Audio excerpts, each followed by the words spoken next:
I had a great week last week with the bar bars, and there was a few standout things that happened.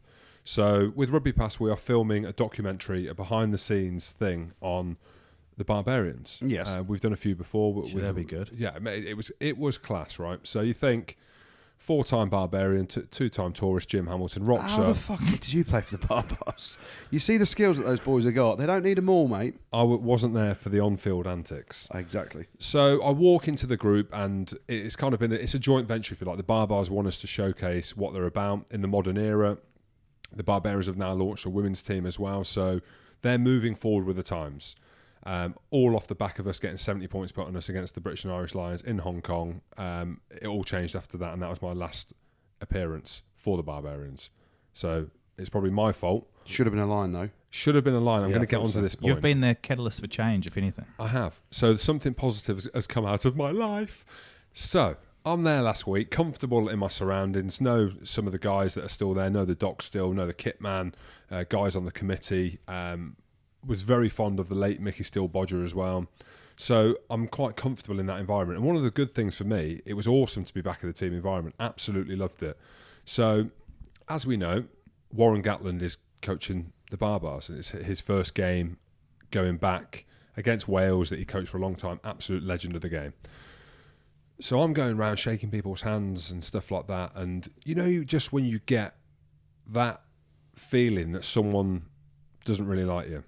I mean, yes. I bet you do, Goody, and we can come on to that. I couldn't give a fuck, but yeah. Bastereau even looked me in the eye and shook my hand. Robin McBride, Robbie Deans. Did they think you were like a competition winner just to rock up and... are they calling you Kellogg's? I swear to God, some of them skinny fella. Some of them were asking me. Some of them were asking me if I'm playing. Oh, fuck off, Jim. So I go around. And it is a bit awkward for me. I said I felt comfortable. There are awkward moments, aren't you? Because they're training, they're there to do a job. I'm neither here nor there. Anyway, Gats was just a little bit off for me. I said I didn't think anything of it. I did. It was kind of bugging me for a couple of days. Anyway, comes down to the sit-down interviews. So we get Bastereau, we get Scalp Brits, we get Rory Best, straight down the camera talking about what it means to play for the Barbars. A couple of the coaches. First question, before you carry on with the story. You've interviewed Matthew Bastereau. Yeah. Did you call him what you call him on the podcast? You bastard. Yes. Oh, of course he did. Yeah, and he said, all he said to me down the camera was, I was asking about the Barbarians, and all he kept repeating is, I killed Goody. I killed Goody, looking down the camera. He'd eat me. Actually quite a nice guy. So anyway, get some of the interviews done on the Wednesday, get invited to the meal out. Of course I do, because this is where Jimbo kicks in. Go out on for a few beers with the lads, getting absolutely mobbed. I'm out with my pimpy. He's wondering what the hell my is going pimpy. He's wondering what is going on. I'm walking next to him. People are screaming, "Ma pimpy!"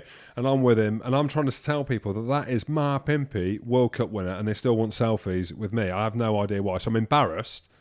Okay, have a few drinks. We won't name the number, but I drank responsibly on that evening. Got in at 3-4 in the morning, which is fine. I was just there with the masses, just being a proper barbarian. Felt part of the team. Wake up the next morning, we've got an interview with Gatland at 10 o'clock in the morning. So I'm hanging a little bit, also nervous. Want to make sure that it's right because it's a big deal. Sweating. Yep. Gatland walks into the room, Gats, Warren, and I mentioned that he's been a bit frosty with me. Says to my face, I've got a bit of a problem with you. Really? Yeah. Whoa, yeah. Awkward. So I literally go into shutdown mode.